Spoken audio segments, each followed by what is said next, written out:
오늘 우리에게 주시는 하나님의 말씀은 사무엘상 24장 16절에서 22절까지 말씀입니다. 16절 다윗이 사울에게 이같이 말하기를 마침에 사울이 이르되 내 아들 다윗아 이것이 네 목소리냐 하고 소리를 높여 울며 다윗에게 이르되 나는 너를 학대하되 너는 나를 선대하니 너는 나보다 의롭도다. 네가 나 선대한 것을 오늘 나타냈나니 여호와께서 나를 네 손에 넘기셨으나 네가 나를 죽이지 아니하였도다. 사람이 그의 원수를 만나면 그를 평안히 가게 하겠느냐? 네가 오늘 내게 행한 일로 말미암아 여호와께서 너에게 선으로 갚으시기를 원하노라. 보라, 나는 네가 반드시 왕이 될 것을 알고 이스라엘 나라가 네 손에 견고히 설 것을 아노니 그런즉 너는 내 후손을 끊지 아니하며 내 아버지의 집에서 내 이름을 멸하지 아니할 것을 이제 여호와의 이름으로 내게 맹세하라 하니라. 다윗이 사울에게 맹세하매 사울은 집으로 돌아가고 다윗과 그의 사람들은 요새로 올라가니라. 아멘. 어제 본문에서 다윗이 사울을 죽일 수 있었음에도 살려주었습니다. 그 후 다윗은 사울에게 자신이 사울을 죽일 수 있음에도 살려주었다는 것을 알립니다. 사울이 이 사실을 알고 나더니 소리 높이 울면서 다윗에게 세 가지를 말합니다.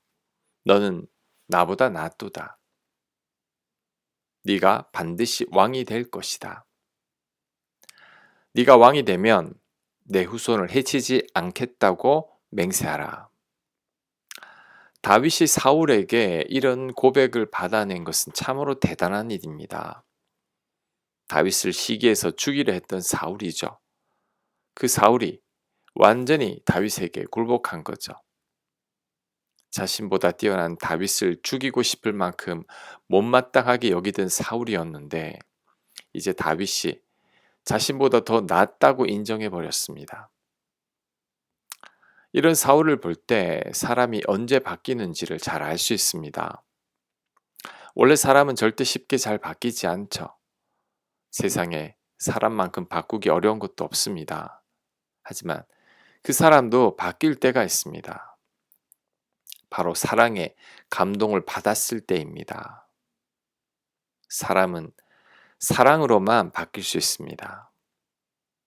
사람은 사랑에 감동해야지만 바뀝니다. 장발장도 주교의 용서와 사랑 때문에 바뀌었죠. 사울처럼 평생 장발장을 뒤쫓던 형사 자베르도 장발장이 자베르 형사를 죽일 수 있음에도 죽이지 않자 그런 경우가 몇 번 있었죠. 그 죄책감에 스스로 목숨을 끊고 맙니다. 악인 자베르도 사랑에는 굴복해 버린 거죠. 베드로가 바뀐 이유도 예수님을 3번씩이나 저주하고 부인한 자신을 예수님은 찾아와 주셨죠. 그 예수님의 사랑 때문에 바뀌었습니다. 바울이 회심한 것도 그리스도의 원수처럼 행동한 자신을 하나님께서 택하여 주신 그 사랑 때문이죠. 이처럼 사람의 마음을 움직이는 힘은 무조건적인 사랑과 용서와 자비입니다. 예수님께서 십자가에 달리신 이유도 여기에 있습니다. 하나님께서는 수천 년 동안 인간들의 마음을 얻기 위해 애쓰셨습니다.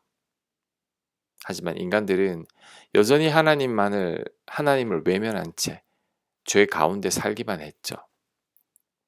그래서 하나님은 예수님을 통해 무조건적인 사랑을 우리에게 먼저 보여주셨습니다. 부족한 우리를 살리기 위해 예수님께서 십자가에서 우리 대신 죗값을 다 치르시고 죽으신 거죠. 자신을 죽이려 한 사울을 다윗이 용서한 것처럼 자신을 십자가에 못 박은 죄 많은 우리 인간들을 예수님은 사랑하시고 용서하셨습니다. 이 사랑에 우리가 굴복하게 된 거죠. 이 사랑에 우리도 사울처럼 굴복하게 된 겁니다. 그렇다면 우리들도 이런 사랑을 우리 주변 사람들에게 보여줘야 합니다. 특히 내 곁에 변하지 않는 사람들이 있다면 그들에게 참 사랑을 먼저 보여줘야 합니다. 그들을 훈계하고 가르친다고 변하는 게 아닙니다. 화를 내고 매를 든다고 변하는 게 아닙니다. 그들을 사랑으로 감동시켜야 합니다. 탕자의 아버지처럼 사랑으로 아들을 감동시켜야 합니다. 예수님처럼 사랑으로 사람들을 감동시켜야 합니다. 그럴 때 사람들은 변하게 되어 있습니다. 사랑 외에는 다른 방법은 없습니다. 하나님도 이 방법, 십자가 사랑으로 우리를 변화시키셨죠. 그렇다면 우리들도 이 사랑으로 내 곁의 사람들을 변화시켜야 합니다. 사랑으로 변하지 않을 사람은 없습니다. 자, 그 다음 살펴볼 것은 망각입니다. 우리들은 모든 것을 곧잘 잊어버립니다. 심지어 우리가 하나님께 받은 사랑과 은혜도 잊어버린다는 거죠. 그래서 첫사랑을 회복하자는 말도 있는 겁니다. 사울도 마찬가지죠. 오늘은 다윗의 관대함에 소리 높여 울며 반성하는 사울입니다. 하지만 사울의 이 모습이 얼마 가지 못하죠. 좀 지나더니 다시 다윗을 죽이려고 다윗을 추격하게 됩니다. 자신을 살려준 다윗의 은혜를 다 잊어버린 겁니다. 통곡하며 다윗에게 감사했던 그 감격도 다 잊어버린 겁니다. 그런데 이 모습이 바로 우리들의 모습이기도 합니다. 우리들도 하나님과 예수님의 은혜를 서서히 망각해 가고 있습니다. 그 좋은 예가 과거의 신앙 얘기만 하는 거죠. 처음 예수님 만났을 때 이야기, 청년 때 이야기, 신앙생활 열심히 하던 때 이야기를 합니다. 그러면서 지금은 예전과 같은 열정이 생기지 않는다고 합니다. 이런 모습이 은혜를 망각한 거죠. 예수님을 만난 첫사랑을 잃어버린 겁니다. 그래서 뜨겁지도 않고 차갑지도 않은 미지근한 신앙생활을 하고 있는 거죠. 이럴 바에야 차라리 차가운 게 낫습니다.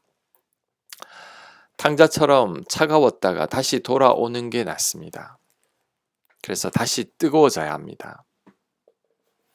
탕자의 형처럼 아버지 곁에 있으면서도 아버지 사랑을 모르는 것보다 차라리 탕자처럼 집 나갔다가 돌아오는 게 낫습니다. 그래야 아버지 사랑을 더 깊이 알기 때문이죠.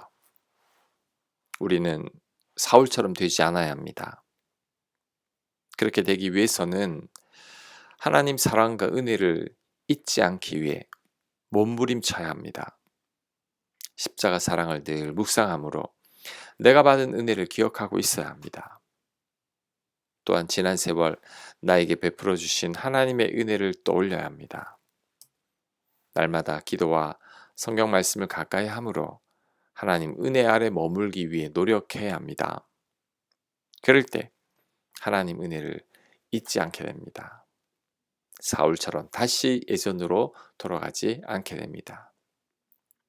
우리는 하나님 은혜와 예수님의 십자가 사랑만큼은 그 어떤 경우에도 잊어서는 안 됩니다. 자, 마지막으로 한 가지만 더 살펴보겠습니다. 바로 사울의 말이죠. 사울의 말 중에 참 감동되는 말이 있습니다. 너는 나보다 의롭도다. 원수 같은 자에게 이런 말을 듣는다는 것은 정말 놀라운 일입니다. 그런데 우리는 적어도 내 곁에 있는 사람들에게는 이 정도의 말은 들을 수 있어야 합니다. 원수 같은 사람들한테 이런 말을 들으라는 게 아닙니다. 적어도 내 곁에 있는 사람들에게서는 우리는 이런 말을 한 번 정도는 들을 수 있어야 합니다. 요즘 많은 그리스도인들이 비난을 받고 있죠. 얼마 전에 설문을 보니까 불신자들이 그리스도인들을 신뢰하는 정도가 20%가 안 된다고 합니다. 불신자들 중 5명 중에 4명 정도가 그리스도인들은 도저히 믿을 수 없다는 거죠. 그리스도인들을 신뢰하지 않는다는 겁니다. 이런 시대에 살고 있으면서 우리는 과연 너는 나보다 의롭다는 말을 들을 수 있을까요? 아마 힘들 겁니다. 하지만 그럼에도 우리는 들을 수 있어야 합니다.